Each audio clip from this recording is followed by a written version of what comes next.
जननीं शारदां देवीं रामकृष्णं जगद्गुरुं पादपद्मे तयुस्मृत्वा प्रणमामि मुहुर्मुहुः।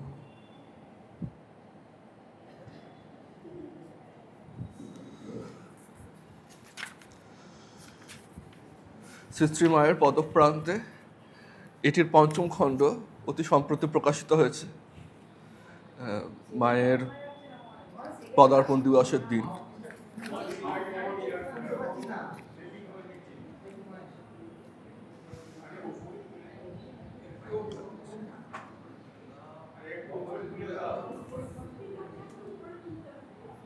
অন আছে?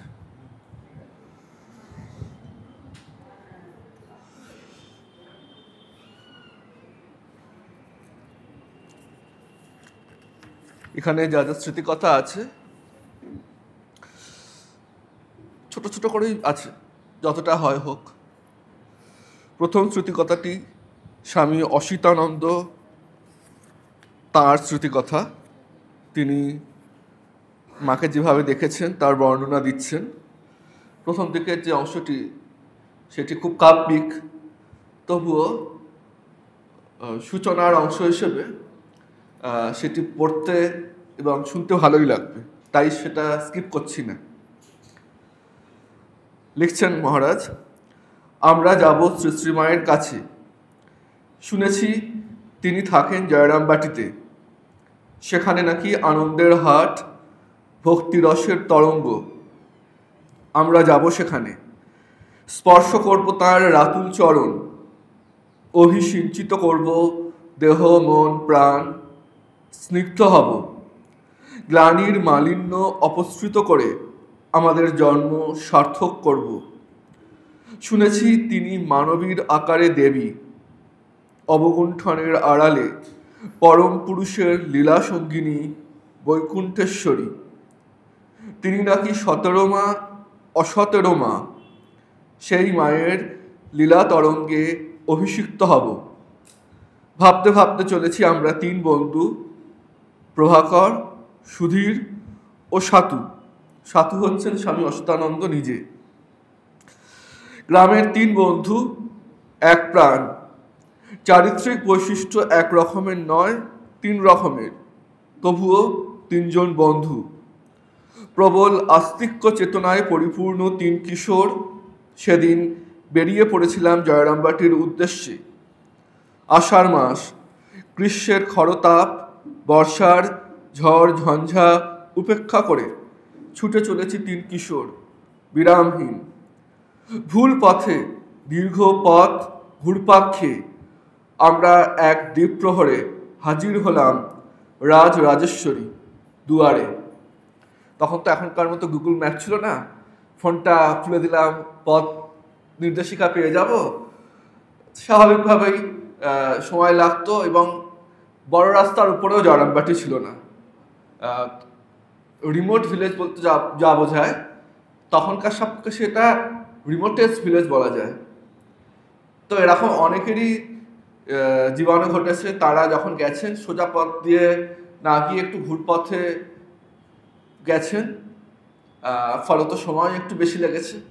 মা অনেক সময় রহস্য করে বলছেন যে এত ঘুরেছো, এখন একটু ঘুরতে হবে না আসতে গেলে?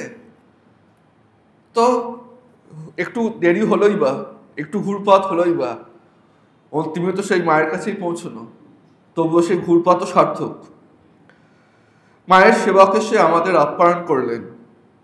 পরে একটি ছোট্ট মেয়ে মায়ের নির্দেশে আমাদের ভিতরে যেতে বলল। আমি আগে, মাঝে প্রভাকর, শেষে সুধীর। আমরা অন্দরে প্রবেশ করলাম। মায়ের ঘরে খাটের কাছে মা দাঁড়িয়ে আছেন, সামনে ঠাকুরের আসনে ঠাকুর। আলতা রাঙা চরণ দুটি অনাবৃত, সেই চরণ স্পর্শ করলাম। দিনটি ছিল শনিবার, মায়ের বার, আজও শনিবারই বটে। মাতৃপ্রণাম সেরে মায়ের প্রসাদ পেট পুড়ে খেয়ে আরামবাগে ফিরে এলাম। কিন্তু আলতারাঙা চরণ যুগল স্মৃতিপথে সদা সর্বদা বিরাজ করতে লাগলো। প্রসঙ্গত উল্লেখ্য, মায়ের পা আলতা পরা ছিল এমনটি নয়, মায়ের পাই ছিল রক্তিমাভ। এক্ষেত্রে আলতারাঙা চরণ বলতে মায়ের পদযুগলের যে স্বাভাবিক যে বর্ণ সেটিকেই বুঝিয়েছেন। প্রথম দর্শনেই কত না চমক, কতই না শিহরণ। আবার গেলাম শ্রী মায়ের কাছে। সেদিন উদ্দেশ্য একটাই, আর কোনো কথা নয়, এবার দীক্ষা। এ যেন হৃদয় যমুনার অন্তর নিংড়ানো আরতি। অবশেষে পৌঁছালাম মায়ের বাড়িতে। মা বলে উঠলেন, এই তো এসেছো, দোয়াত কলম কাগজ দাও তো বৌমা, চিঠি লিখে দেবে। মায়ের তার সন্তানদের সাথে ব্যবহার খুবই সহজ সরল ছিল এবং খুব ইনফর্মাল। প্রথম দর্শনেই এমনভাবে কথাবার্তা বলতেন যেন কতদিনের চেনা। মায়ের একটা চিঠি লেখার প্রয়োজন ছিল। আমরা জানি মা জাগতিক অর্থে নিরক্ষরা ছিলেন, ফলত যখন চিঠি আসতো মা যেমন যেমন বলতেন অন্য কেউ সেই চিঠি লিখে দিত। তো সেরকম কোনো চিঠির প্রয়োজন পড়েছে, মা ভাবতেন কী হবে, তো তখন এই সন্তান এসে উপস্থিত, শিক্ষিত মানুষ যে লিখে দিতে পারবে। মা ওরকম বহুক্ষেত্রে বলছেন যে ঠাকুরই তোমায় আনালেন। ঠিক ঠিক ধরলে মাই জানিয়েছেন মায়ের প্রয়োজন, মা নিজেই জোগাড় করে নিচ্ছেন কাউকে। দেখো বাবা, রাধু তার শ্বশুর বাড়ি থেকে রাগ করে চিঠি লিখেছে, তাকে একটা উত্তর দিতে হবে। লোক বসে আছে, কে লিখবে ভাবছি। ঠাকুর তোমাকে পাঠিয়ে দিয়েছেন, লেখো তো বাবা। লোক বসে আছে মানে এটা উনি ডাকে দেবেন না, কেউ এসছে তার হাতে দিয়ে দেবেন। তখন বলছেন, ঠাকুর তোমাকে পাঠিয়ে দিয়েছেন, লেখো তো বাবা। মায়ের নির্দেশ মতো চিঠি লিখে দিলাম। চিঠি লেখা শেষ হলে মাকে দীক্ষার জন্য প্রার্থনা জানালাম। মা বললেন, তুমি তো আরামবাগের রজনী উকিলের ছেলে। এই তো সেদিন সীতাপতি, যিনি পরবর্তীকালে স্বামী রাঘবানন্দ হয়েছে, বলছেন এই তো সীতাপতি সাধু হয়েছে বলে তার বাবা ডেপুটি কিনা, বিষ্ণুপুরের ডেপুটিকে দিয়ে যাতে সে বাড়ি ফিরে যায় তাই বলতে এসেছিল। মানে একদম গোদা বাংলায় বলতে গেলে খানিকটা হুমকি দেওয়ার মতোই আশা, ডেপুটি নিয়ে এসছে। সুতরাং এটা তখনও ছিল, মায়ের সময়ও ছিল একই জিনিস, এখনো হয় কখনো কখনো। মজার ঘটনা, কেউ এসছেন ছেলে সাধু হয়ে যাওয়ার পর, বাবা মা এসে দেখছেন ছেলে কুটনো কুটছে, তখন বাবা কপাল চাপড়াচ্ছে, হে ভগবান, তো এত পড়াশোনা করলে কি এই কুমড়ো কুটছিলেন, হ্যাঁ কুমড়ো কাটার জন্য তো কত কুমড়ো লাগবে বল, আমি ঝুড়ি ঝুড়ি কুমড়ো দেবো, বাড়ি ফিরে চল। এগুলো তো অনেক ভালো, আবার একটু অ্যাগ্রেসিভও হয়। মানে আমি মজা করে বলছি বটে, কিন্তু যার সাথে হয় তার সেই ক্ষেত্রে সেটা খুবই স্ট্রাগলিং। দেখছে বাড়ি ফিরে যাবে না, কিডন্যাপ করে নিয়ে চলে গেছে, মানে না বলে হাত পা ধরে বেঁধে নিয়ে চলে গেছে। কেউ কেউ আর বন্ধন ছেড়ে বেরোতে পারেন না, আর কেউ কেউ বীর পুরুষ বা বীর নারী উভয়ই হয়তো হয়, বলেছে যে ঘরে বন্ধ করে রেখেছো তো আমি খাওয়া বন্ধ করলাম। কিন্তু বাপ মা তো আলটিমেটলি তো সন্তানের ভালোই চান, যখন দেখছে ছেলে অনুসরণ করছে তখন বাধ্য হয়ে ছেড়ে দেন। তো মায়ের সময়ও ছিল, এত সহজে তো যায় না এটা, কিন্তু এটাও ঠিক প্রতি ক্ষেত্রেই, যেখানে খুব স্মুথলি হয় সেক্ষেত্রে তো বটেই, যেখানে আপাত অর্থে স্মুথলি হচ্ছে কিন্তু ইচ্ছা নেই বাবা মার সেক্ষেত্রে, এবং যেখানে তীব্র অনিচ্ছা সেক্ষেত্রেও, এবং যেখানে অনিচ্ছা শুধু নয় তার সাথে সাথে অসহযোগিতা এবং বিরূপাত্মক ব্যবহারও আছে সেক্ষেত্রেও, সর্বক্ষেত্রেই আলটিমেটলি মা সব কিছু ঠিক করে দেন, এটা তো হয়। তো মা এরকম বললেন যে সীতাপতির বাবাও এরকম করেছে। তো পরদিন প্রত্যুষে দীক্ষা। আমি সেদিন জয়রামবাটিতে থেকে গেলাম। নবজীবনের নব আশ্রয় নব আশায় প্রায় জাগরণেই সমস্ত রজনী অতিবাহিত হলো।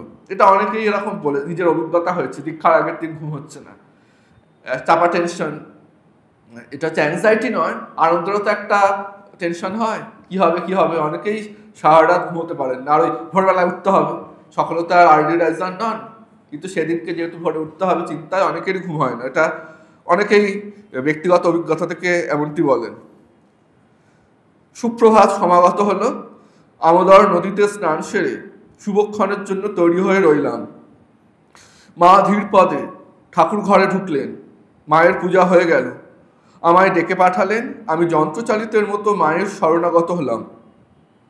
একটি আসন দেখিয়ে মা বললেন, ঠাকুরকে প্রণাম করে আসনে বসো। আমি বসলাম। মা ঠাকুরকে দেখিয়ে বললেন, উনি তোমার গুরু। তারপর আমাকে আচমনাদি করিয়ে মাথায় জপ করে দিলেন। দীক্ষান্তে মাতা ঠাকুরানী বলেছিলেন, এখন বাড়ি যাও, যখন ইচ্ছা হবে আসবে।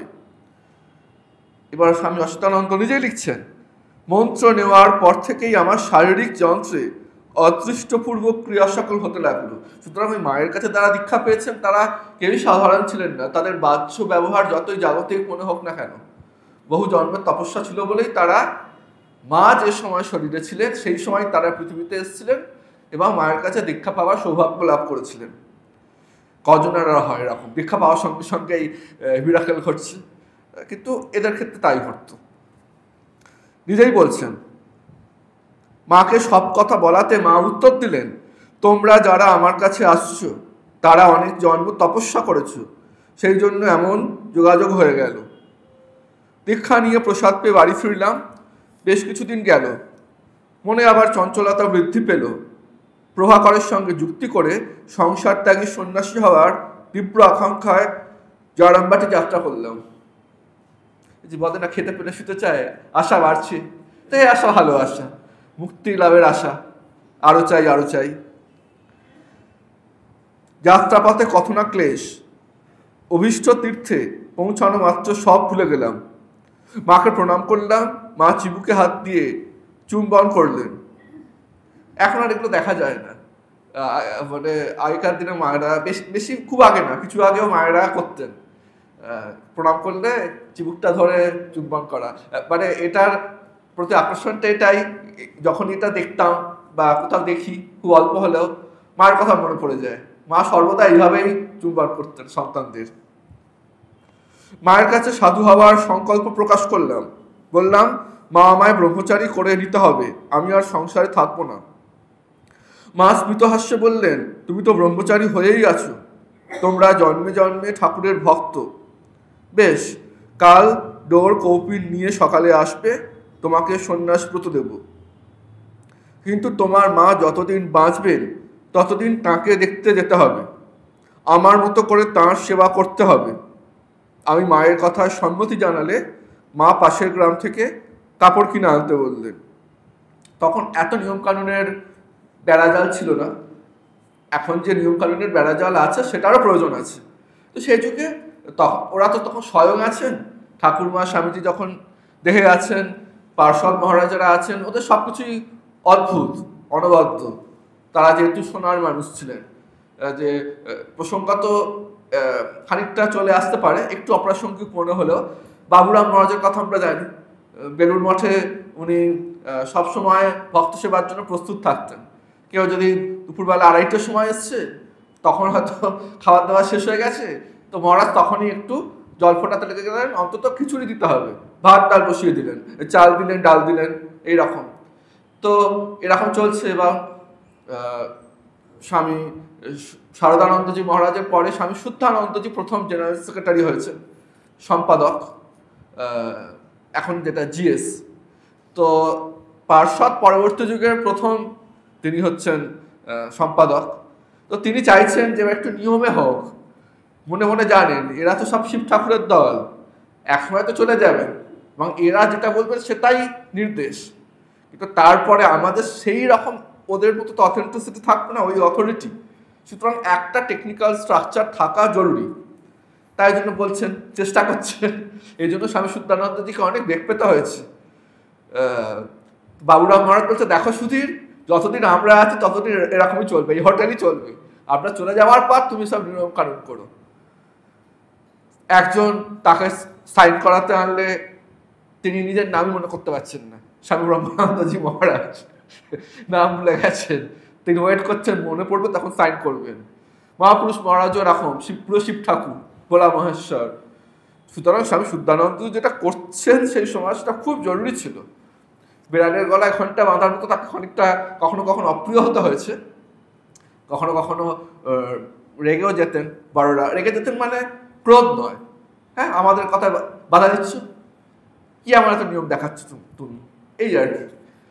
তো সেই যুগে দীক্ষাও এরকমই হতো। মহাপুরুষ মহারাজের কাছে পূজনীয় স্বামী কৈলাসানন্দজি মহারাজ, উনি পরবর্তীকালে আমাদের সংঘের সহ-অধ্যক্ষ হয়েছিলেন। তো কৈলাসানন্দজিকে মহাপুরুষ মহারাজ বলেছিলেন, আমি তোমাকে দীক্ষা দেবো, এই সন্ন্যাস দেবো। প্রসঙ্গত উল্লেখ তো সেই যুগে অনেকে বিবাহর পরবর্তীকালে এসেছেন, স্বয়ং স্বামী ব্রহ্মানন্দজি, স্বামী শিবানন্দজি, স্বামী যোগানন্দজি এরা ছিলেন, এবং স্বামী কৈলাসানন্দজি যিনি পূর্বাশ্রমের সহধর্মিণী ছিলেন, তিনিও খুব উচ্চকোটির নারী ছিলেন, যেটা হচ্ছে আধ্যাত্মিক পরিভাষায় সুলক্ষণা। সারা জীবন অত্যন্ত উচ্চমার্গের জীবনযাপন করেছে। তো কৈলাসানন্দজিকে তখন কৈলাসানন্দ হননি, মহাপুরুষ মহারাজ বলছেন আমি সন্ন্যাস দেবো। তা উনি তখন একটু বিনয় নিয়ে বলছেন যে মহারাজ, মানে আমি যোগ্য নই, মানে আরো কিছু বছর যাক তারপর, এরকম আর কি। তখন মহাপুরুষ মহারাজ বলছেন আমি তোমাকে দেব, তুমি কি নেবে? তখন উনি হাত জোর করে বলছেন হ্যাঁ মহারাজ। মানে এগুলো সব খ্যাপার হাট বাজার, এক্স্যাক্টলি তারই সব রূপচিত্র এক একটা। তো পরদিন কলপাড়া থেকে এক ব্রহ্মচারী এলেন, মায়ের সামনে জিনিসপত্র সব নামিয়ে রেখে বিশ্রাম করে জলযোগ করলেন। মা তাকে ভাণ্ডারের জিনিসপত্র পাশের গ্রাম থেকে কিনে আনতে বললেন। আমি তার সঙ্গে যাত্রা করলাম। দোকানে উপস্থিত হয়ে তিনি মাপ ঠিক করে আমার ডোর কৌপিন করার জন্য থান কাপড় কিনলেন। বহু জন্মের বহু তপস্যায় এমন সন্ধিক্ষণ মানব জীবনে উপস্থিত হয়। খুব ভোরে উঠে প্রাতকৃত্য শেষে আমোদর গঙ্গায়, যেহেতু মা আমোদরকেই গঙ্গা ভাবে স্নান করতেন, সেই রকম ভক্তি শ্রদ্ধা করতেন, তাই মহারাজ বলছেন আমোদর গঙ্গায় স্নান করতে গেলাম। এঁকে বেঁকে অর্ধচন্দ্রাকারে মোক্ষধাম জয়রামবাটিকের প্রদক্ষিণ করে আমোদর দ্বারকেশ্বরের অঙ্গে বয়ে গিয়েছে। মায়ের একজন ভক্ত আমার সঙ্গে ছিলেন। তিনি আমাকে একটি আমলকি বৃক্ষ দেখালেন, যার তলায় মায়ের সৃষ্টিধর স্বামী শারদানন্দ যখন জয়রামবাটিতে আসেন তখন আমোদর গঙ্গায় স্নানান্তে জপ ধ্যান ও চণ্ডীপাঠ করে থাকেন। আমি ওই আমলকি তলায় একটু প্রার্থনা করতে বসলাম, কিন্তু প্রার্থনা করতে জানি না, তবুও শ্রীশ্রীমা ও শ্রী ঠাকুরের চরণ আশ্রয়ে প্রার্থনা করতে লাগলাম। সেই আমলকি গাছে কাঞ্চনলতা জড়িয়ে রয়েছে, লতাটি ফুলে ফুলে ভরে গিয়েছে। যত পারলাম ফুল তুলে ভিজে গামছায় জড়ো করলাম। তখনও জানতাম না যে ব্যবপ্রত বস্ত্রে পূজার ফুল রাখতে নেই। ওই ভিজা গামছাতেই ফুলগুলি জড়িয়ে মায়ের বাড়িতে নিয়ে এলাম। মা আমার অজ্ঞতা উপেক্ষা করে ফুলগুলি গ্রহণ করলেন। নিয়মের দরকার আছে বৈদিক ভক্তির জন্য, কিন্তু ভক্তি, শরণাগতি, প্রাণের আকাঙ্ক্ষা সেরকম হলে নিয়ম তুচ্ছ হয়ে যায়। এই যে মা নিয়ে নিচ্ছে, সুতরাং নিয়মের প্রয়োজনও আছে, নিয়মের পারেও যেতে হবে।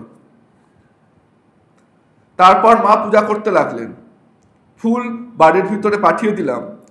মায়ের পূজা হয়ে গেলে মা আমায় ডেকে পাঠালেন। আমি তার ঘরে প্রবেশ করলাম। মা আমার আনিত শুভ্র ডোর কৌপিন শ্রী ঠাকুরকে নিবেদন করলেন। তারপর ডোর কৌপিন আমার মাথায় ঠেকিয়ে আমাকে দান করলেন। আমার অঙ্গে জপ করে দিলেন, করে আঙুলটি কামড়ে দিলেন।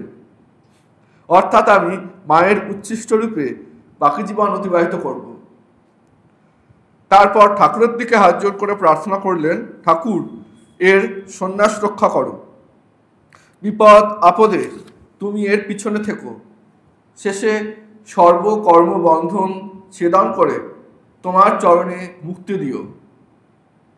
এদিকে আমার গর্ভধারণী, তার নাম ছিল মাখনময়ী, অর্থাৎ স্বামী অচ্যুতানন্দজি গর্ভধারণী, আমার সন্ন্যাস নেওয়া হয়েছে শুনে জয়রামবাটি গ্রামের শ্রী মায়ের কাছে হাজির হলেন। উদ্দেশ্য আমাকে গৃহে ফেরানো। কিন্তু মায়ের কাছে পৌঁছানো মাত্র তিনি যেন কেমন হয়ে গেলেন। পুত্রকে ফিরিয়ে আনা তো দূরের কথা, তিনি নিজেই মায়ের কৃপাভিক্ষা চাইলেন। শ্রী মা মাখনময়ীর কথায় সম্মত হয়ে তাকে তৎক্ষণাৎ মহামন্ত্র দান করলেন আর বললেন, সাতু কি কেবল তোমার ছেলে মা, সে যে আমারও। কাকের বাসায় কোকিলের বাচ্চা মানুষ হয়েছে।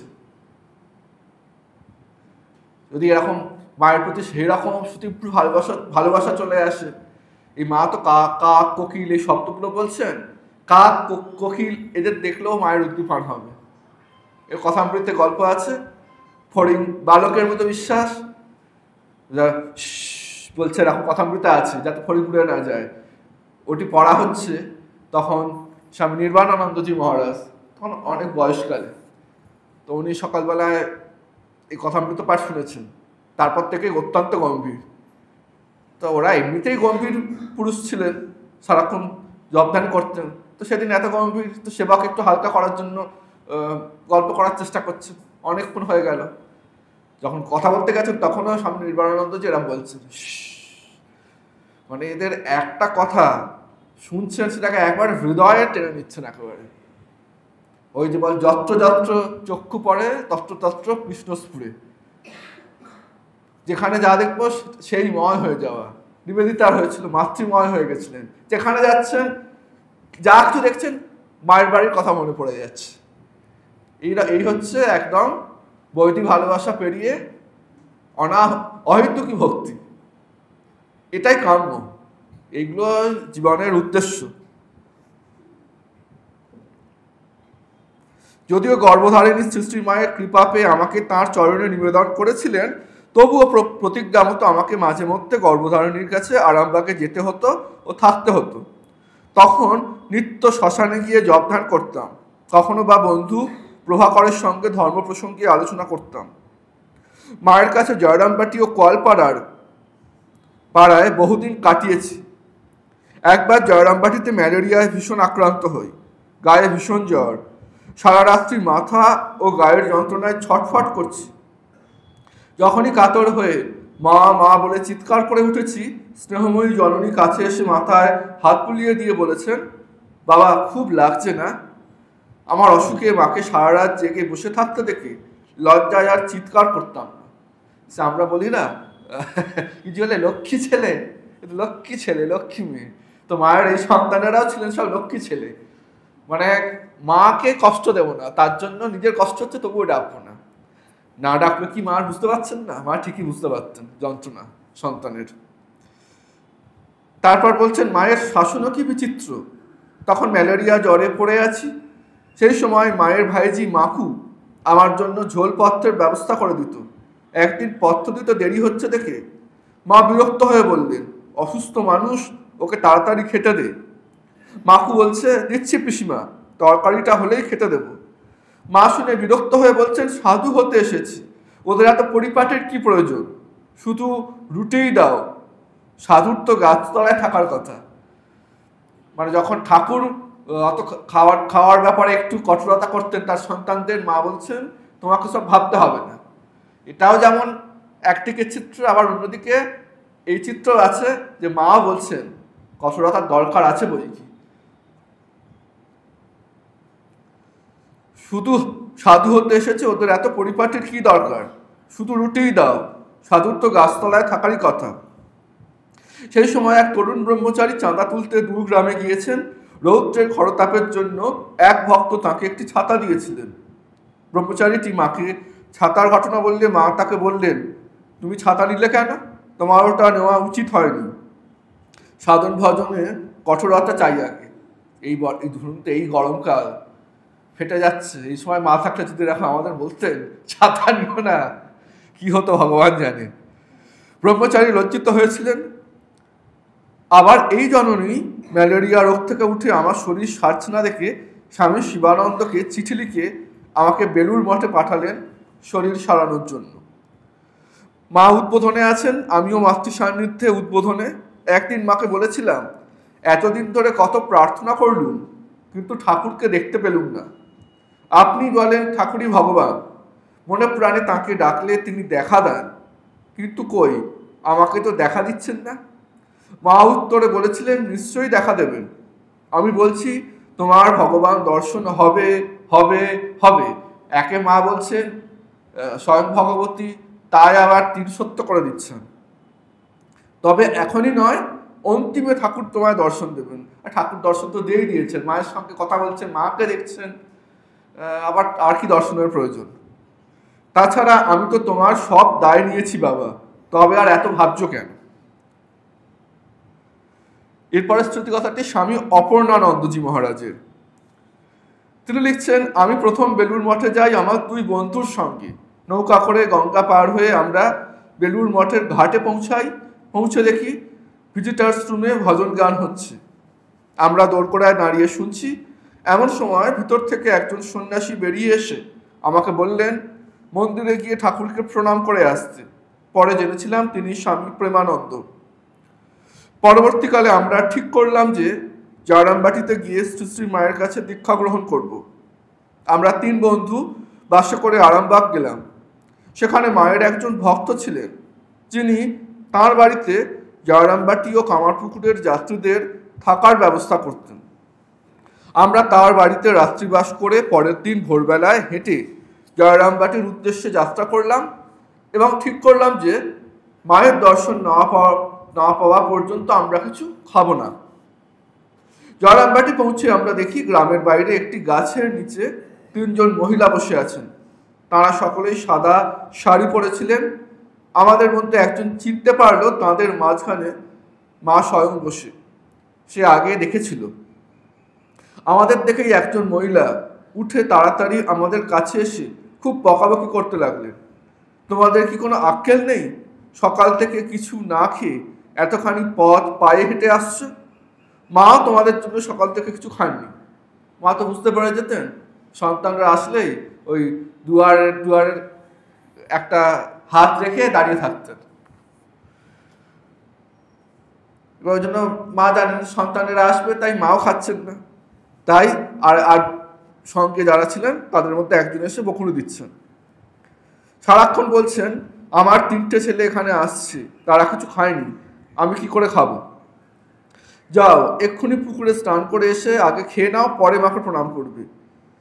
আমরা সেই মতো স্নান করে এলে শ্রী শ্রী মায়ের সঙ্গে সবাই একসঙ্গে খেতে বসলাম। যে মহিলা বলুন তো কে বকেছেন? কেস করুন। বকার কাজটা করতেন কে? গোলাপ মা। আমিও ভাবছিলাম পড়তে পড়তে গোলাপ মাই হবেন। ঠিক তাই, গোলাপ মাই বকুনি দিয়েছেন।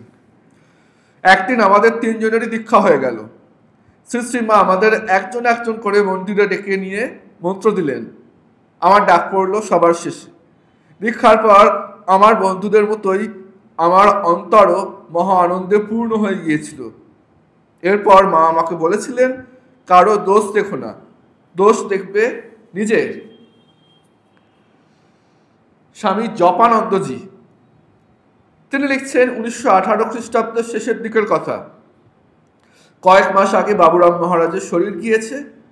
স্বামীজির শিষ্য ব্রহ্মচারী জ্ঞান মহারাজ তখন বেলুড় মঠের কাজকর্ম দেখতেন এবং সাধু ব্রহ্মচারীদের দেখাশোনা করতেন। বেলুড় মঠে তখন খুবই অভাব অনটন, তার উপর ম্যালেরিয়ার প্রবল প্রকোপ। ঔষধ ও পথ্য ঠিক মতো জুটত না। পথ্যের মধ্যে মিলত লেবুর রসসহ সাগু, বার্লি, দুধ কচিত জুটত। এককালে প্রায় 6-7 জন সাধু ম্যালেরিয়ায় ভুগতেন। একদিন আমি ও একজন সাধু উদ্বোধনে শ্রী শ্রী মাকে দর্শন করতে যাই। আমরা মাকে প্রণাম করে দাঁড়াতে মা আমার সঙ্গী সাধুটিকে দেখে খুব ব্যথিত কণ্ঠে বললেন, বাবা তোমার এরকম চেহারা হলো কি করে? তোমার শরীর কত ভালো ছিল। সাধুটি বলছেন, ম্যালেরিয়ায় ভুগে মা, মঠে বড় কষ্ট এবং অভাব। সেখানে পথ্য বলতে শুধু বার্লি ও লেবুর রস, দুধ জোটে না। অনেকেরই এখন ম্যালেরিয়া হচ্ছে মঠে। মঠের ছেলেদের দুঃখ কষ্টের কথা শুনে মা ক্ষোভে ক্ষিপ্তপ্রায় হয়ে উঠলেন। তিনি ওপরের বারান্দা থেকে তীব্র চিৎকার করে ডাকলেন, শরৎ শরৎ। মা সাধারণত লোক দিয়ে শরৎ মহারাজকে ডাকাতেন এবং অত্যন্ত মৃদু স্বরে কথা বলতেন। এরকম হয় প্রণাম করতে যখন আসছে কেউ, মা এত মৃদু স্বরে বলতেন যে মায়ের কথাগুলো গোলাপ মা বা যোগিন মা জোরে জোরে বলে দিতেন, বাকি সবাই যাতে শুনতে পায়। তো তাঁর এরূপ উচ্চকণ্ঠ কেউ কখনো শোনেনি, খুব রেয়ার। ওই একটি ঘটনা আছে, একটি মাকে তার স্বামী প্রচণ্ড মারছেন, মারতে মারতে মাটিতে ফেলে দিয়েছেন। তখন মা চিৎকার করে বলে উঠেছিলেন, ওই মিনসে বউটাকে মেরে ফেলবি নাকি? খুব একটা দুটো রেয়ার ক্ষেত্রে মা এভাবে চিৎকার করে উঠতেন। তো এখানেও সেরকম। তা ওসব জায়গায় নয় এমন কিছু হচ্ছে, বিরূপ প্রতিক্রিয়া মা দেখিয়ে ফেলেছেন, কিন্তু এখানে আবার শরৎ মহারাজকেই ডাকছেন। তাই সবাই খুব চমকে গেছেন। তাই মায়ের উত্তেজিত কণ্ঠে সবাই চমকে উঠল, সারা বাড়ি যেন কম্পমান। শরৎ মহারাজ ভাববেন কি জানি, হয়তো কোনো এক গুরুতর কাণ্ড ঘটে গিয়েছে। মা তো কখনো এমন করে ডাকেন না। শরৎ মহারাজ মোটাসোটা মানুষ, নিচের অফিস ঘর থেকে দ্রুত সিঁড়ি বেয়ে ওপরে উঠে এলেন। আমরা তখন সেখানে দাঁড়িয়ে, হাঁপাতে হাঁপাতে করজোরে মায়ের সামনে দাঁড়িয়ে শরৎ মহারাজ জিজ্ঞাসা করলেন, বলুন মা, কি হয়েছে? উত্তেজিত কণ্ঠে মা বললেন, এসব কি শুনছি শরৎ? বেলুর মঠে ছেলেরা অসুখে ভুগে ভুগে শেষ হচ্ছে, ঠিক মতো পথ্য জোটে না, শুধু বার্লি আর লেবুর রস খেয়ে বাঁচবে কি করে? সবে বাবুরাম চলে গেছে, ছেলেদের কেউ দেখছে না। তোমরা যদি কোনো ব্যবস্থা করতে না পারো। শরৎ মহারাজ সঙ্গে সঙ্গে বলছেন, আপনি শান্ত হন মা, আমরা এখনই ব্যবস্থা করছি। আমরা উভয়েই খুব অপ্রস্তুত হলাম। অর্থাৎ এই জপানন্দজি মহারাজ ভাবছেন, হে ভগবান, আমি কেন বলতে গেলাম? আর শরৎ মহারাজ তো অপ্রস্তুত হয়েছেনই বটে। মহারাজ অর্থাৎ স্বামী ব্রহ্মানন্দ সে সময় বলরাম মন্দিরে ছিলেন। শরৎ মহারাজ সঙ্গে সঙ্গে ছুটলেন বলরাম মন্দিরে, মহারাজকে সব ঘটনা জানালেন। সব শুনে অচঞ্চল মহারাজও খুব বিচলিত হয়ে উঠলেন এবং সঙ্গে সঙ্গে তার সচিব অমূল্য মহারাজকে অর্থাৎ স্বামী শঙ্করানন্দজি তাকে ডেকে শ্যামবাজার মার্কেট থেকে সবজি, চাল, ডাল, আটা, চিনি, সুজি, ঘি ও নানা রকম সওদা কিনিয়ে নৌকা করে বেলুর মঠে পাঠিয়ে দিলেন। এরপর শরৎ মহারাজ এসে মাকে সব জানালে মা শান্ত হলেন। এখন সে সময় তো গরিব দুঃখী সংসার, মনাস্ট্রিতে স্বাভাবিক কোত্থেকে জোগাড় দেবেন। এখন মা এটা চেয়েছেন বলে সামহাও এটা এই সময় মাই জোগাড় করিয়ে দিলেন। স্বামী ভাস্করেশ্বর আনন্দ তিনি তার স্মৃতি কথায় বলছেন, ঈশ্বরকে ইষ্টবোধে উপাসনা করার জন্য সাধককে ইষ্ট এবং নিজের মধ্যে একটি সম্পর্ক বা সম্বন্ধ পাঠাতে হবে। আমাদের সঙ্গের প্রাচীন সাধুদের কাছে বা সিনিয়রদের কাছে যখন কখনই প্রশ্ন করা হয় যে সঙ্গজীবন বা এক কথায় সন্ন্যাস জীবনে থাকার কি উপায় আছে, একটু বারবার শোনা হয়েছে, বারবার পড়া হয়েছে, তাও সৎ আলোচনা যেগুলো ভালো কথা সেগুলো পুনরাবৃত্তি ভালো, বারবার শুনে শ্রবণ মনন করতে হয়।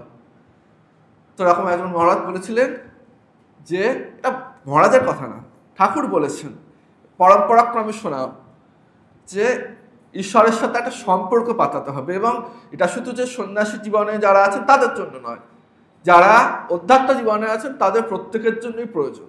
একটা সম্পর্ক পাতাতে হবে, নাহলে খুব রসকসহীন লাগে। কারণ মানুষ কত আর নিয়মের নিগড়ের মধ্যে থাকবে। সম্পর্ক না পাতালে ওই নিয়মটা খুব ভয়ের হয়ে ওঠে, খুব বৈধি ব্যাপার স্যাপার। এইটা হলো না, ভুল হয়ে গেল, ওটা করা হলো না, এই ভুল হয়ে গেল। তো ঈশ্বর যে এমন কেউ নন যিনি হাতে একটা স্কেল নিয়ে বসে আছেন, একটা ভুল হলেই হাত পা তোকে দেবো বা কান ধরে উঠবোস কর, নীল ডাউন হয়ে যায়, আদতেও তাই নয়। তো এই ভাবটা আনতে হবে যে ঈশ্বর আমার নিজের লোক, তার জন্য দরকার একটা সম্পর্ক পাতানোর। এখন ঠাকুর বলছেন সবচেয়ে সহজ হচ্ছে আমি সন্তান, ঈশ্বর আমার বাপ মা, এটা ভাবায়। বেশিরভাগের জন্য এটাই সুইটেবল, আরও অনেক কিছু আছে, যার যা পেটে হয় সে সেটাই পালন করবে, কিন্তু একটা সম্পর্ক পাতানো খুব দরকার। আর একজন সিনিয়র সাধুকে এরকম জিজ্ঞাসা করা হয়েছিল, তো তিনি বলেছিলেন, তিনি ওই কথাটা বলেছিলেন, তার সাথে বলেছিলেন, don't forget why we came here, মানে আমরা এখানে কেন এসেছি এটা ভুলে যেও না। আর এই পোশাকটা নাম ধরে বলেছিলেন, এই যে গার্ব, এটার প্রতি জাস্টিস করবে। সন্ন্যাসীদের নিয়ম নিঃসন্দেহে অনেক উঁচু সুরে বাঁধা এবং হওয়াটাও কাম্য। আর কিন্তু গৃহীদের জন্য ওইটা গৃহীদের জন্য বটে যে একটা সম্পর্ক পাতিয়ে তারপর এগোতে হবে। এবং এই সম্পর্ক পাতানোর অনেক সুবিধাও আছে, অনেক সহজ সরলভাবে ঈশ্বরকে কাছে পাওয়ার একটা পথ বলে দেয় এই সম্পর্ক তৈরি করা। আর ঠিক তাদের তৈরি করাই বা বলছি কেন, অরিজিনালি তো আমরা সন্তানই বটে ঈশ্বরের। এইটা সত্যিই যে আমরা ঈশ্বরেরই সন্তান। বাপ মার ঘরে কোকিলের বাসায় কোকিল যেমন কাকের বাসায় ডিম পেড়ে যায়, ওই ব্যাপারটা যে রূপক নয়, আদতেই তাই। এইটাকে ভাবতে হবে, ভাবাটা জরুরি। শ্রীমা আমাকেও আমার মাকে বললেন, আচ্ছা, তারপর হচ্ছে আমি গর্ভধারিণীকে গিয়ে প্রশ্ন করলাম। আমার মধ্যে প্রশ্ন বা জিজ্ঞাসা আসে যে জাগতিক বা সাংসারিক জননীর ভাব শ্রীমায়ের ওপর আরোপ করলেই কি আমার উপলব্ধি তথা জ্ঞান হয়ে যাবে? এই যে সম্পর্ক বাঁধানোর কথা বলা হয়েছে, তাই ওনার মধ্যে প্রশ্ন জেগেছে যে জাগতিক বা সাংসারিক যে জননীর ভাব, জাগতিকভাবে আমরা আমাদের গর্ভধারিণীকে যেভাবে দেখি বুঝি, ঠিক এক্স্যাক্টলি ওই ভাবটা যদি শ্রী শ্রী মায়ের ওপর আরোপ করি তাহলে কি হবে? এটা তার প্রশ্ন ছিল। আমি আমার গর্ভধারিণীকে এই প্রশ্ন করেছিলাম। তখন তিনি আমাকে সোজা উদ্বোধনে শ্রী শ্রী মায়ের নিকট গিয়ে বললেন, ওখানে যেতে বললেন, তুমি সরাসরি মাকে গিয়ে জিজ্ঞাসা করো। আমি শ্রীমাকে সেই প্রশ্ন করলাম। শ্রীমা আমাকেও আমার মাকে বললেন, জাগতিক দিক দিয়ে আমি সেই ধরনের মা নই। যদি তুমি আমার ওপর এই জাগতিক ভাব আরোপ করো সেটা ঠিক হবে না। জাগতিক ভাব মানে ওই ছোট ছোট স্বার্থ কামনা বাসনার মধ্যে মাকে জড়ালে চলবে না। কারণ আমাদের মায়ের কাছে কি বলতে পারি কাঁদতে কাঁদতে, কি হয়েছে, কাঁদিস কেন রে? ওই যে ও বাড়িতে মেরেছে আমাকে, ছোটবেলায় যেমন বলতাম। তখন কেন মেরেছে? এখন মার কাছে গিয়ে কিন্তু কারণ ঠিক ঠিক যদি মাকে ভালোবাসি, সেই জায়গায় গেলে মায়ের কাছে নালিশ করা যায় না। সবাই তো মায়ের সন্তান, কার কাছে কার নালিশ করবো? কিন্তু জাগতিক অর্থ তো আমরা করে ফেলি। হ্যাঁ, সেরকম বাবা মা হলে উল্টো দুঘা দিয়ে দেয় যে সবসময় তুই নিশ্চয়ই কিছু করেছিলিস, মাস্টারমশাই স্কুলে বকেছে পেশ করেছে, আর এখানে দিল না। এখনকার জমানা পুরো চেঞ্জ হয়ে গেছে। না, দুটোরই ভালো মন্দ দুটো দিকই আছে। যাই হোক, সেটা অন্য বিষয়। তখন বলছেন, তারপর আরো বলছেন, আমি তোমার মা আবার বাবাও বটে। আমি শুনে স্তম্ভিত হয়ে গেলাম যে তিনি আমার বাবাও বটে। তখন সুশ্রীমা আরো বললেন, আমার এই বাইরের আকার বা চেহারা দিয়ে অথবা আমি রামচন্দ্র মুখার্জির কন্যা বা শ্রীরামকৃষ্ণের স্ত্রী এইভাবে আমাকে দেখো না বা বিচার করো না। আমার চেহারা বা আকার ভুলে গিয়ে আমার ওপর ধ্যান করো। কথার সুরটা বুঝতে হবে। আমরা যদি ধ্যান করতে চাই আমরা অবশ্যই এই পটের চিত্রতেই ধ্যান করব। ভাবটা নিতে হবে, কারণ মা ঠিক কি বলতে চাইছেন। আমি সেই অতীন্দ্রিয় সত্তা যেখান থেকে সমস্ত জগৎ প্রকাশিত হচ্ছে। দীক্ষার সময় দীক্ষাগুরু যা যা বলেছেন সেগুলো যদি ঠিক ঠিক পালন করা যায় তাতে কোনো বিরোধ নেই। মা যা বলছেন ঠিক সেই পথেই সাধন পদ্ধতি বলা আছে। যাদের দীক্ষা হয়নি অত হওয়ার কি দরকার? মাই তো বলছেন নিয়ম আমার ঠিক ঠিক আকুলতা ব্যাকুলতা হলে নিয়মেরও প্রয়োজন নেই। আমি সেই অতীন্দ্রিয় সত্তা যেখান থেকে সমস্ত জগৎ প্রকাশিত হচ্ছে। আমি কেবল তোমার মা বাবাই নই, আমি তোমার ঠাকুমা, অর্থাৎ আমার ঠাকুমার সঙ্গে গেছিলেন। মহারাজ লিখছেন, আমাকে এইভাবে জানো, এই আলোতে উপলব্ধি করো। পরবর্তীকালে আমি জিজ্ঞাসা করেছিলাম, এটা কি দার্শনিকভাবেও সত্য যে আপনি মা জগৎ প্রসবিনীর ঘনীভূত মূর্তি? আমি তখন দর্শনশাস্ত্রের MA ক্লাসের ছাত্র, স্বভাবতই এই চিন্তা উঠেছিল। মা অত্যন্ত জোরের সঙ্গে বলে উঠেছিলেন যে হ্যাঁ, তিনি সেই পরম তত্ত্বের আদিশক্তি, অর্থাৎ আমাদের শ্রীমা সাধারণ নারী নন, তিনি সেই আদ্যাশক্তি পরমা প্রকৃতির মূর্ত বিগ্রহ। ঠিক যেইভাবে দীক্ষার সময় আমাদের দীক্ষাগুরু মহারাজরা যা বলেছেন, আমি কেউ নই, আমি শুধু মাধ্যম, সব হচ্ছেন ইষ্ট, ঠিক সেই ভাবটাই। শ্রীমায়ের কাছ থেকে নিচে আসার সময় শারদানন্দজির বৈঠকখানায় তার সঙ্গে দেখা করলাম। আমরা শ্রীমাকে যে প্রশ্ন করেছিলাম সে বিষয়ে তাকে আলোচনা করতে বললাম। শারদানন্দজি বললেন যে যুবা বয়সে এই একই প্রশ্ন তার মনে উদিত হয়েছিল। বললেন, ছাত্রাবস্থায় একদিন আমি দক্ষিণেশ্বরে এসেছিলাম, তখন ভাবতে ভাবতে যাচ্ছিলাম ঠাকুরের ঘরে আমার বাবা রামকৃষ্ণ থাকেন আর নহবতে আমার মা থাকেন।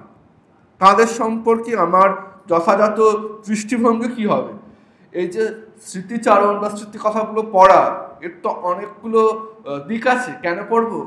একটা হচ্ছে স্মরণ মনন হচ্ছে, লীলাদান হচ্ছে, এবং অনেক অজানা প্রশ্ন যেগুলো আমাদের মনে ওঠে, সেই প্রশ্নের উত্তরগুলো আমরা পেয়ে যাই এর মাধ্যমে। এই জন্য এগুলোর অত্যন্ত গুরুত্ব আছে। তাদের সম্পর্কে আমার যথাযথ দৃষ্টিভঙ্গি কি হবে? আমি তাদের কিভাবে উপাসনা করব? এই প্রশ্ন মনের মধ্যে নিয়ে আমি ঠাকুরের ঘরে প্রবেশ করলাম। সঙ্গে সঙ্গে ঠাকুর বলে উঠলেন, শরৎ, তোর মনে এই প্রশ্ন উঠেছে। এই ঠাকুরের কাছে এই মুশকিল, যা মনে আছে সব দেখে ফেলে। মনের মধ্যে তো সংসারের হাট বাজার কত কি আছে, সব দেখে ফেলছে। মানে মুশকিলের ব্যাপার থাকলে মনে রাখিস, এখানেই, অর্থাৎ ঠাকুর নিজেকে বলছেন, এখানেই অর্থাৎ তিনি স্বয়ং শিব, আর ও অর্থাৎ শ্রীশ্রীমা হলো শক্তি, কিন্তু আমরা একই সত্তার। এখানেই শক্তি, আবার এখানেই কালী। আমাদের দুজনের মধ্যে কোনো ভেদভাব রাখবি না। সেই সময় তাঁর মুখমণ্ডল দিব্য জ্যোতিতে উদ্ভাসিত হয়ে উঠেছিল। এই যে তাত্ত্বিক ব্যাপারগুলো, শিব, শক্তি, পুরুষ, প্রকৃতি, এগুলো খানিকটা আমাদের কাছে তাত্ত্বিক কথাই হয়ে যায়। এগুলো বুঝতে গেলে, বোঝা তো অনেক দূরের কথা, সাধারণ একটু ধারণা করতে গেলে একটু জীবন যাপনের প্রয়োজন আছে। কোনো জীবন নেই, যাপন নেই, স্মরণ নেই, মনন নেই, চূড়ান্ত ভোগের মধ্যে ডুবে থাকলে এগুলো বোঝা নেক্সট ইম্পসিবল। একটু জীবনযাপন করলে মা কৃপা করে খানিকটা বোঝাবেন। তাত্ত্বিকভাবে বুঝতে গেলে সেটা সাধন সাপেক্ষ, সময় সাপেক্ষ বটে। যে কারণে স্বামীজি বলতেন যে উনি রাধা তত্ত্ব একদম আলোচনাই করতেন না। রাধাভাব সবার জন্য নয়, রাধাভাব মানে মধুর ভাবের কথা।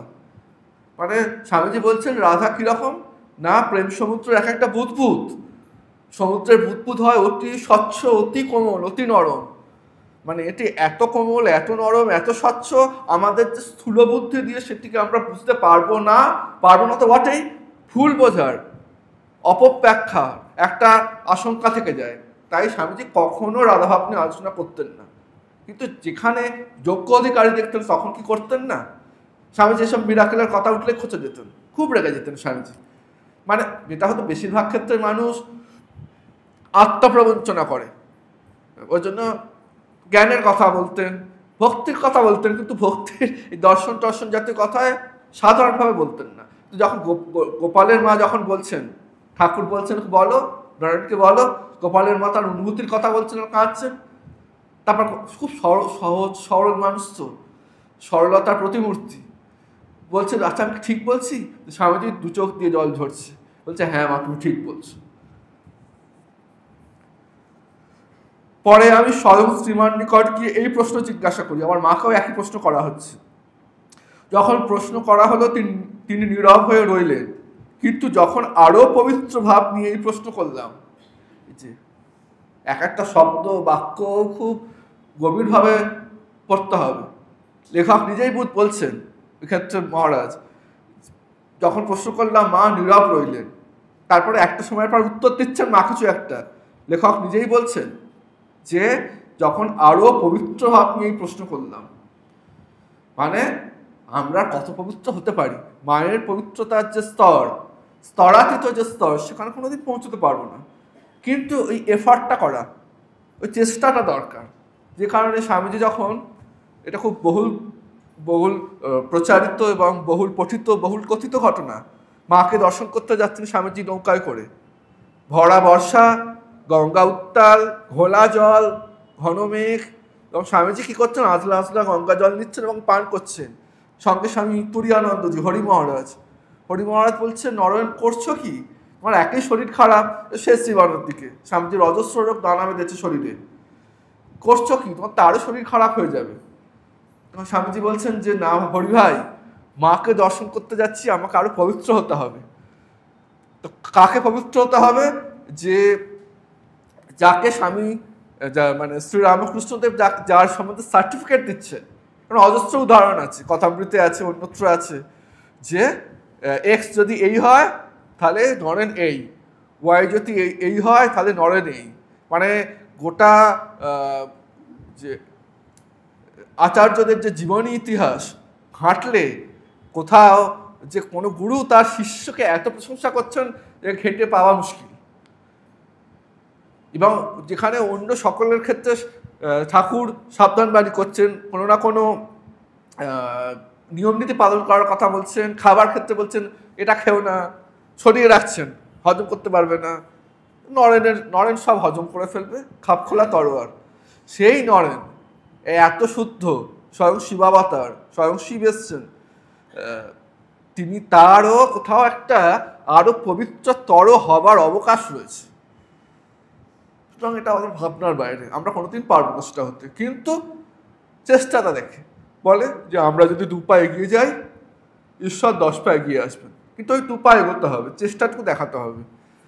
হ্যাঁ, এখন যদি বলি চেষ্টাটাই বা কোথায় আসবে, মা চাইলে তো চেষ্টা করবো, একদম সত্যি কথা। কিন্তু এটা আমাদের কথার কথা, ফাঁকিবাজি দিয়ে বলি অনেক সময়। যদি সত্যি মন থেকে বলি যে চেষ্টাটাও যদি আসবে মায়ের কৃপাতেই, সেই রকম শরণাগত যদি আসে তো হয়ে গেল, অনেকটা সমস্যার সমাধান হয়ে গেল। তো কি বলছেন, যখন আরো পবিত্র ভাব নিয়ে এই প্রশ্ন করলাম, দেখলাম শ্রীশ্রীমা কালী রূপে রূপান্তরিত হয়ে গেলেন। আমি খালি চোখে এই দৃশ্য দেখলাম। আমাদের রামকৃষ্ণের সঙ্গে এই জাতীয় আলাপ আলোচনা সচরাচর এন্টারটেন করা হয় না, মানে নিজের মনের মধ্যে রাখো। সেই জায়গাতেও এরা যখন পরিষ্কার বলছেন, মানে না বলে থাকতে পারছেন না, বলছেন মা বলে মা ঠিক করলে তোমার এই প্রশ্ন, আমি আর কোনো কথায় উত্তর দিচ্ছি না, সরাসরি তোমাকে আমি দেখিয়ে দিচ্ছি। স্বয়ং কালীরূপে রূপান্তরিত হয়ে গেলেন, আমি খালি চোখে এই দৃশ্য দেখলাম। এটিই ছিল স্বামী শারদানন্দের প্রথম দর্শন শরৎ মহারাজের। তিনি তার অন্তরের অন্তঃস্থল দিয়ে তা উপলব্ধি করলেন। শরৎ মহারাজ যখন কোথাও মায়ের কথা বলছেন বা লিখছেন, এই কথাগুলোকে তো উল্লেখ করছেন না, কিন্তু অন্য কাউকে যখন মায়ের স্মৃতিচারণ করেছেন, মায়ের সম্বন্ধে বলেছেন, তখন এই কথাটি বলেছেন। ভাগ্যিস বলেছিলেন। তিনি তার অন্তরের অন্তঃস্থল দিয়ে তা উপলব্ধি করলেন। শ্রীমা বলে উঠলেন, এখানে শিব, এখানে শক্তি। আমি সমগ্র জগতের পিতা, আমি সমগ্র জগতের মাতা। এই ছিল স্বামী শারদানন্দের শ্রীমা বিষয়ে প্রত্যক্ষ উপলব্ধি, যা তিনি আমাদের নিকট বলেছিলেন। আরেক দিনের ঘটনা, শিব পক্ষে মা কালীর নৃত্যরত ছবি দেখে আমার মনে একটি প্রশ্ন উঠল, কে বড়, কালী বড় না শিব বড়? সাধারণভাবে আমাদের যে ফোকলোর বা গল্পগাথা বা আধ্যাত্মিক যে গল্পগুলো আছে, তাতে শিব ঠাকুর স্বামী, কালী তার স্ত্রী। সুতরাং স্বামী একটু বয়সে বড় হন, সব দিক দিয়ে স্বামীর গুরুত্ব একটু বেশি, তাহলে শিব ঠাকুরই বড় সেই দিক দিয়ে। কিন্তু ছবিতে দেখছি কি, যে শিব ঠাকুরের বুকের ওপর মা কালী পা দিয়ে দাঁড়িয়েছে। তাহলে মানে আমাদের সচরাচর আমাদের যে ঠিক ঠিক বলতে গেলে সুন্দর একটা কথা আছে, যে আপনারে যাহা দিতে চাই তাই দিই প্রিয়ে, আর পাবো কোথা, দেবতারে প্রিয় করি প্রিয়রে দেবতা। আমাদের ভারতবর্ষে এটা হয়, বঙ্গজীবনেও এখানে ঈশ্বর আমাদের পরিবারের অঙ্গ হয়ে যান, আমাদেরই একজন কেউ। প্রিয়জনকে যেভাবে ভালোবাসি সেইভাবেই আমরা ঈশ্বরকে আপন করে নিই। তখন তাহলে ওই জন্য আমরা ঈশ্বরকেও আমাদের যে পারিবারিক পরিমণ্ডল, পরম্পরা, ঐতিহ্য, তার সাপেক্ষে বিচার করার চেষ্টা করি। সেখানে দাঁড়িয়ে একজন স্ত্রী তার স্বামীর বুকের ওপর পা দিয়ে দাঁড়িয়েছেন, একটু তার চোখে লেগেছে বলবো না, কারণ এই ছবিটা আবাল্য দেখে আসছেন, কিন্তু মনে একটা প্রশ্ন জেগেছে, তাহলে কি মা কালী শিবের থেকে বড়? এই প্রশ্ন নিয়ে গেছেন। আমার অধ্যাপক বন্ধু মন্মথনাথ মুখার্জি সেই ঘরে এলেন, আমি তাকে এই প্রশ্নটি করলাম। তিনি ছিলেন তন্ত্রশাস্ত্রের বিশেষজ্ঞ। তিনি বললেন, এখানে কোনো বড় ছোটোর ব্যাপার নেই, তবে শিব ও কালী পরস্পর অভেদ। ইতিমধ্যে আমার মা অর্থাৎ গর্ভধারিণী ঘরে এসে গিয়েছেন। তিনি কি বিষয়ে আলাপ চলছে জিজ্ঞাসা করায় আমরা বললাম। তিনি নীরব রইলেন। শ্রীমাকে একই প্রশ্ন করতে আমরা উদ্বোধনে পৌঁছলাম। গৌরীমা ঘরের মধ্যে এসে কি ব্যাপার জিজ্ঞাসা করলেন। আমরা তাকে প্রশ্নটি করলাম। সঙ্গে সঙ্গে গৌরীমা শ্রীমাকে সাষ্টাঙ্গ প্রণাম করলেন এবং জোরহাত করে বলতে লাগলেন, আমার মা, তুমি শিব, তুমি শক্তি, তুমি সব কিছু। আমাদের এটি অন্তর থেকে উপলব্ধি করতে দাও। যখন আমরা কে বড় এই প্রশ্ন তুললাম, তখন শ্রীমা চুপ করে রইলেন। আমার মা শ্রীমায়ের আশ্রিত সন্তান, তাই আরও বিশদ জানতে চান।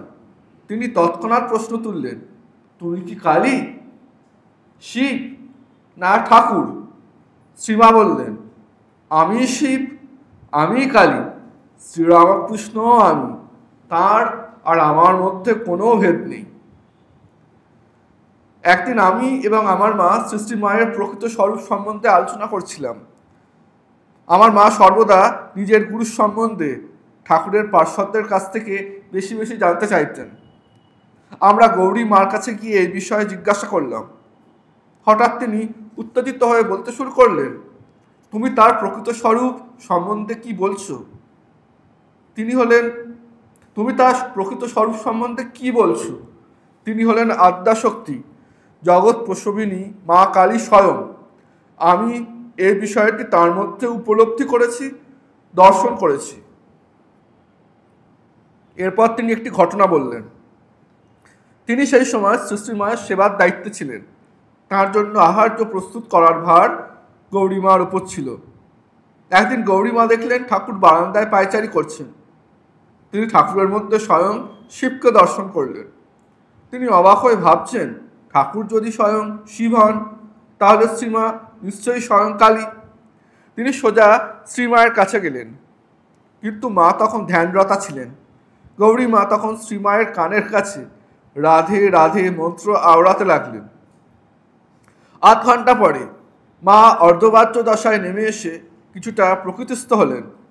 তিনি বিস্ময় প্রকাশ করে বলে উঠলেন, কি রাধা নাম শোনালে? আমি সেই রাধা। বলেই আবার সমাধিস্থ হয়ে গেলেন। মানে মায়েরও হয়, ডকুমেন্টেড কম, প্রকাশ কম করতেন, চেপে রাখতেন। 3 ঘন্টা পরে তিনি সমাধি অবস্থা থেকে নেমে প্রকৃতস্থ হলেন। তখন গৌরীমা জিজ্ঞাসা করলেন, মা আপনি কি কালী? কারণ আমি স্বয়ং শিবকে বারান্দায় পায়চারি করতে দেখলাম। শ্রীমা বললেন, তোমার ওসবে কি দরকার? জীবন দেখাও, তোমার ব্যক্তিত্ব ও চেতনা গড়ে তোলো, মনের ভাব ও বোধ অটুট রেখে ব্যক্তিত্ব গড়ে তোলো। বা খুব দামি কথা এটা। অনেক সময় আমরা হাজার কথা শুনে শুনে, হাজারটা বই পড়ে পড়ে, যত জায়গায় লেকচার হচ্ছে সব জায়গায় পারলে চলে যায়। খারাপ কিছু না, অবশ্যই ভালো, কিন্তু ওই বব্বার অম্বলে হুক্রিয়া হয়ে যায়। তো খুব ভালো শোনা, পড়া, জানা, কিন্তু 10টা কথা শুনলে অন্তত একটা পালনের জন্য চেষ্টা করতে হবে। হ্যাঁ, ব্যর্থ হতেই পারি, বারংবার চেষ্টা করতে হবে। সেই রবার্ট ব্রুসের গল্পের মতো, মাকড়সার গল্পের মতো বারবার চেষ্টা করছে। মাকড়সার একটা জাল বুনতে কত সময় লাগে, তো সে চেষ্টা ছাড়ে না, চেষ্টাটা দরকার। নাহলে শুধু শুনে গেলাম, পড়ে গেলাম, বিদ্যে বোঝাই বাবু মশাইয়ের মতো, কোনো কাজে লাগলো না জীবনে। হ্যাঁ, এটাও ঠিক, জলে ফেলে দিলে ইচ্ছা করে পড়ো, বা কেউ ঠেলেই ফেলে দিক, গায়ে জল লাগবে, সেটাও ঠিক। শ্রীমা বললেন, তোমার ওসবে কি দরকার? এইসব বললেন। তো গৌরীমা তখন বলছেন, তুমি আমাদের কৃপা না করলে কিভাবে আমি জীবন তৈরি করব? শ্রীমা বলছেন, আমি মৃত্যু, আমি কালী। গৌরীমা বললেন, আমার চেতন স্তরে এই উপলব্ধি হোক, আমাকে কালী রূপে দর্শন দিন। শেষকালে মা তাকে আদ্যাশক্তি কালী রূপে দর্শন দিয়েছিলেন। ঠাকুর গৌরীমাকে বলেছিলেন, তিনি অর্থাৎ শ্রীমা জগৎ প্রসবিনী আদ্যাশক্তি বা আদিশক্তি। একবার আমার মা গুরুর স্বরূপ ও সাধকের গুরুর প্রতি কিরূপ দৃষ্টিভঙ্গি হবে জানতে চেয়েছিলেন। খুব ভালো প্রশ্ন। গুরুর স্বরূপ কি এবং সাধকের গুরুর প্রতি দৃষ্টিভঙ্গি কি হবে? আমাদের ক্ষেত্রে সেটা গুরু তো বটেই, ইষ্টের স্বরূপ কি, ইষ্টের প্রতি দৃষ্টিভঙ্গি কি হবে, এরকম যদি আমাদের প্রশ্ন হয়ে থাকে। তো তিনি আমাকে স্বামী শিবানন্দের নিকট নিয়ে গিয়েছিলেন। আমি শৈশব অবস্থা থেকেই তাকে খুব পছন্দ করতাম। আমরা বেলুড় মঠে গিয়ে তাকে জিজ্ঞাসা করলাম, শ্রীশ্রীমাকে আমরা কিভাবে দেখব? মহারাজ বললেন, ওঙ্কারেশ্বরে থাকাকালীন তাঁর একটি দর্শন হয়েছিল। তিনি তখন সেখানে তপস্যারত। গায়ত্রী মন্ত্রের প্রতি তাঁর খুব আকর্ষণ ছিল। তৈত্তিরীয় উপনিষদ, শঙ্কর ভাষ্য সহ তিনি তখন পাঠ করতেন। একদিন তিনি উপনিষদের শ্লোক এবং গায়ত্রী মন্ত্রের ওপর ধ্যান করতে করতে দেখলেন মা নর্মদার জলের ওপর শ্রীরামকৃষ্ণ আবির্ভূত হয়েছেন। অনন্ত সেই রূপ শ্রী শ্রী মায়ের রূপে পরিবর্তিত হলো। তারপর আবার সেই রূপ মা কালীতে রূপান্তরিত হলো। শিবানন্দ মহারাজ দেখলেন মা এবং কালী সর্বত্র বিরাজিত। এটি ছিল তার প্রত্যক্ষ অভিজ্ঞতা। তিনি আমাদের বলেছিলেন, গুরু আর কেউ নন, তিনি স্বয়ং ভগবান বা ঈশ্বর। তিনি শ্রীরামকৃষ্ণ, আবার তিনিই মা শারদা। শিবানন্দজি শ্রী শ্রী মায়ের সঙ্গে এইরকম ভাব নিয়েই আচরণ করতেন। এই প্রসঙ্গে আরেকটি ঘটনার আমি সাক্ষী ছিলাম। একবার জনৈক ব্রহ্মচারীকে তার অপরাধের জন্য সংঘ থেকে বহিষ্কার করা হয়েছিল। ছোটবেলা থেকেই সে শ্রীমায়ের ভালোবাসা ও আদর যত্নে বড় হয়েছিল। সংঘাধ্যক্ষ শিবানন্দ মহারাজের উপস্থিতিতে সাধারণ সম্পাদক বিরজানন্দজির সিদ্ধান্ত পত্রটি পাঠ করেছিলেন। সে ব্রহ্মচারী ছিল চতুর। সে শিবানন্দ মহারাজের নিকট আবেদন জানাতে লাগলো, আপনি জানেন শ্রীমা আমাকে ছোটবেলা থেকেই কীরকম স্নেহ করতেন। আমাকে তাড়িয়ে দিতে গিয়ে আপনারা শ্রীমায়ের ভালোবাসাকেই অপমান করছেন। সঙ্গে সঙ্গে শিবানন্দজি গম্ভীর হয়ে বলতে লাগলেন, তুমি কেবল মায়ের আদরের সন্তানই নও, তুমি তো স্বয়ং শ্রীমা। আমি তোমার ভিতর মাকেই দেখছি। এই বলে তিনি অশ্রু বিসর্জন করতে লাগলেন। আমি এই দৃশ্যের একজন সাক্ষাৎ দ্রষ্টা। এই ছিল শ্রীরামকৃষ্ণ সন্তানদের শ্রীমায়ের প্রতি দৃষ্টিভঙ্গি। এজন্য শিবানন্দ মহারাজ বলেছিলেন যে এই চেতনা বা ভাব অতি অবশ্যই রাখতে হবে যে শ্রীমাই জগৎগুরু, বিশ্বের সৃজন কর্ত্রী। অপর একদিনের ঘটনা, আমি আর আমার মা গৌরী মার কাছে বৃন্দাবনে গিয়েছি। গৌরী মা সেই সময় ভাগবত পাঠ করছিলেন। তিনি আমাদের ভাগবত শুনতে নির্দেশ দিলেন। তিনি ছিলেন সমস্ত শাস্ত্রের পারদর্শিনী, সাহসিনী, স্থিতধী ও যুক্তিবাদিনী। আমি তাকে শর্ত দিলাম যে ভাগবত পাঠ শুনবো, তবে তাকে বৃন্দাবনের শ্রীমা সম্পর্কে তার অভিজ্ঞতার কথা বলতে হবে। যোগীনমা তখন সেখানে ছিলেন। তিনিও বৃন্দাবনের শ্রীমা সম্পর্কে তার অভিজ্ঞতা বলতে রাজি হলেন। পড়তে পড়তে যখন রাসলীলার কথা এলো, গৌরীমা সেই প্রসঙ্গে বলতে লাগলেন। একদিন তিনি শ্রীমায়ের নিকট ভাগবত পাঠ করছেন। এই বিশেষ প্রসঙ্গে শ্রীমা একটু অন্যমনস্ক হয়ে গেলেন। গৌরীমা শ্রীমাকে জিজ্ঞাসা করলেন যে তিনি শুনছেন কিনা। শ্রীমা বললেন, গৌরদাসী, শোনার কথা কি বলছো? আমি চোখের সামনে সেই দৃশ্য দেখছি। আমি দেখছি শ্রীকৃষ্ণ গোপীদের সঙ্গে বিহার করছেন আমার সামনে। এরপর তিনি পায়ে হেঁটে সমগ্র বৃন্দাবন দর্শনের ইচ্ছা প্রকাশ করলেন। পরের দিন বৃন্দাবন দর্শন করতে করতে হেঁটে হেঁটে যখন সেই রাসলীলার বিশেষ স্থানটিতে এলেন, শ্রীমা সেখানে থেমে গেলেন। তিনি আর সামনে এগোতে পারলেন না। সমাধিস্থ হলেন এবং বলতে লাগলেন, এখানে কৃষ্ণ এবং রাধা নৃত্য করেছেন। যোগীনমা জিজ্ঞাসা করলেন, তাহলে রাধা এখন কোথায়? শ্রীমা বললেন, আমিই রাধা। শারদা রাধার কৃষ্ণই শ্রীরামকৃষ্ণ। কৃষ্ণই আবার লীলাবিলাস করতে দক্ষিণেশ্বর এসেছেন। দক্ষিণেশ্বরই বৃন্দাবন। কৃষ্ণ এই অবতারে রামকৃষ্ণ, আর আমিই রাধা। যোগীনমা তখন বললেন, যখন তুমি বলছো কৃষ্ণ শ্রীরামকৃষ্ণ রূপে এবং তুমি এবার রাধা রূপে এসেছো, তাহলে নিশ্চয়ই লীলা সহচরগণ তোমাদের সঙ্গে এসেছেন। শ্রীমা বললেন, অবশ্যই তাঁরাও এবারে এসেছেন। যখন ভগবান জগতে আসেন তখন তাঁরাও তার সঙ্গে আসেন। আবার চলতে চলতে তাঁরা যেখানে গোপীরা উদ্ভবের সঙ্গে মিলিত হয়ে শ্রীকৃষ্ণের উপদেশ শ্রবণ করেছিলেন সেই স্থানে এলেন। শ্রীমা বাচ্য সংখ্যা লুপ্ত হয়ে গৌরীমাকে আলিঙ্গন করে বলতে লাগলেন, কৃষ্ণের প্রতি কি দিব্য প্রেমী না ছিল গোপীদের। এই ছিল কৃষ্ণ কর্তৃক উদ্ভব কি কথিত প্রকৃত প্রেম বা আদর্শ প্রেম। যারা ওই সাধক হন তারা ওই রকম সেই জায়গায় যখন যান, ওই পড়তে পড়তে পাঠ করতে করতে যান, কোথাও গিয়ে দাঁড়িয়ে পড়ছেন, সঙ্গে বই আছে। পূজনীয় শ্রীমাশ্রম গীতানন্দজি মহারাজ উনি নিয়ম করে বৃন্দাবন, পুরী এই সমস্ত তীর্থস্থানগুলিতে যেতেন এবং এই সমস্ত জায়গাগুলোকে বলেন যে একেবারে পুরো সার রস শুষে নেব, ওইভাবে তিনি যাপন করতেন, চাক্ষুষ করতেন, মন্থন করতেন, মনে পড়তেন, পাঠ করতেন, দাঁড়িয়ে যেতেন, ভাবস্থ হয়ে যেতেন। এইরকম শেষ করে দিই, বেশি নেই।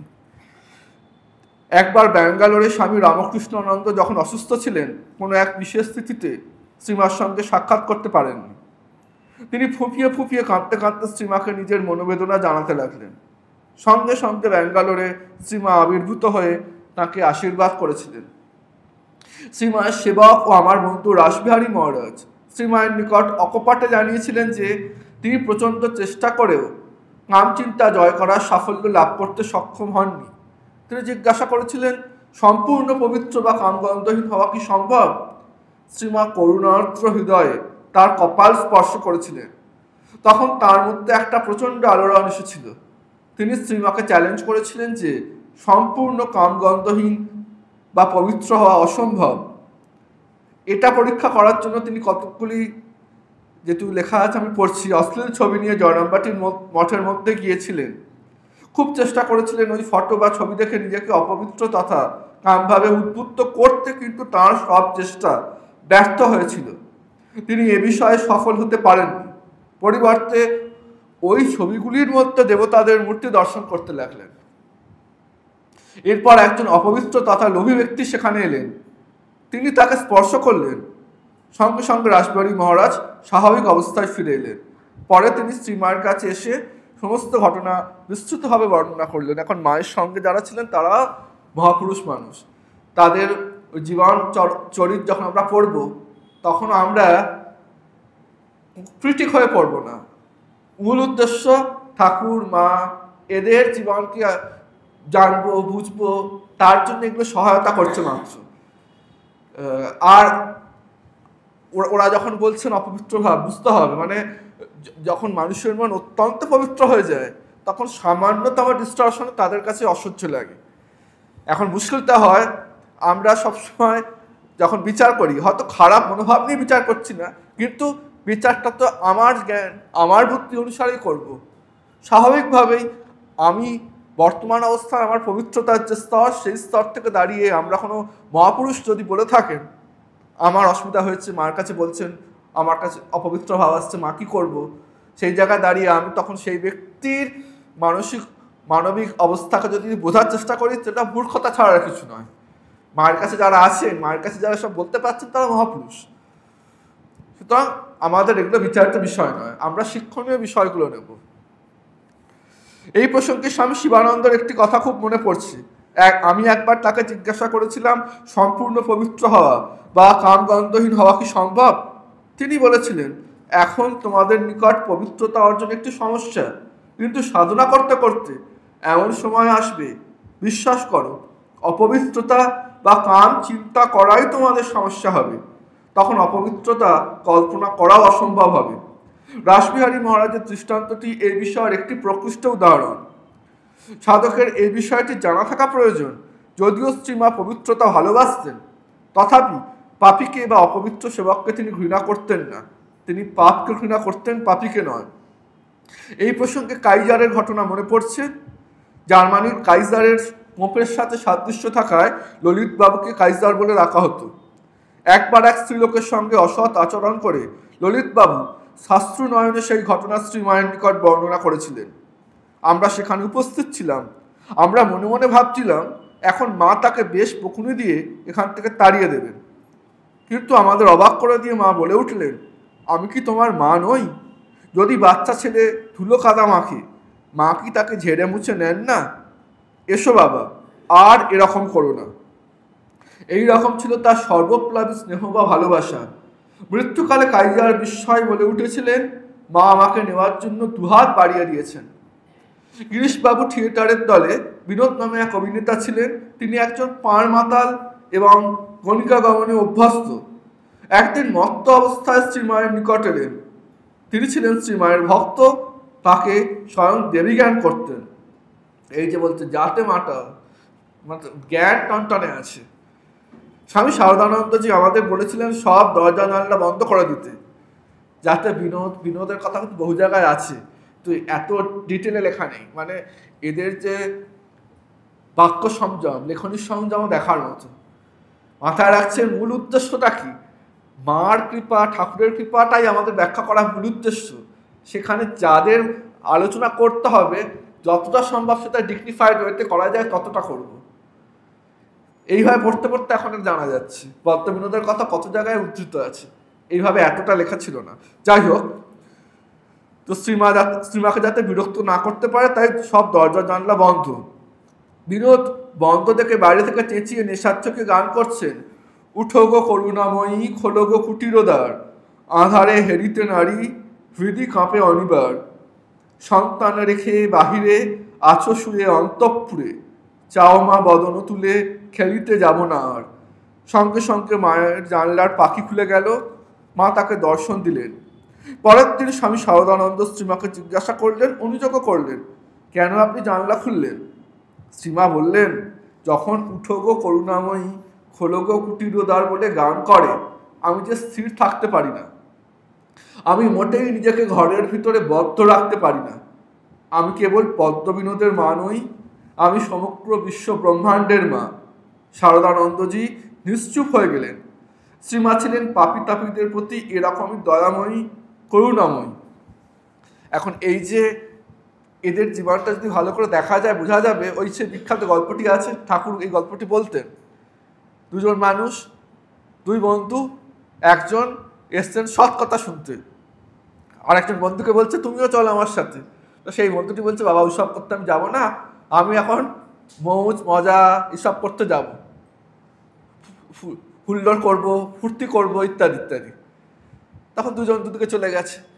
এবার যে বন্ধুটি এই সমস্ত মজা আমোদ প্রমোদ, যেখানে হয়তো নিয়মের বাইরে গিয়ে অনেক কিছু আমোদ প্রমোদ হচ্ছে, তিনি সেই আমোদ প্রমোদের মধ্যে আছেন বাট শারীরিকভাবে কিন্তু বারবার ভাবছেন, ইস আমি কি অধম, আমার বন্ধু এত সৎ কথা শুনতে গেল আর আমি কি করছি। আর যে বন্ধু সৎ কথা শুনতে গেছে সে, তার তো অবশ্যই সৎ সংস্কার আছে, তাই গেছে।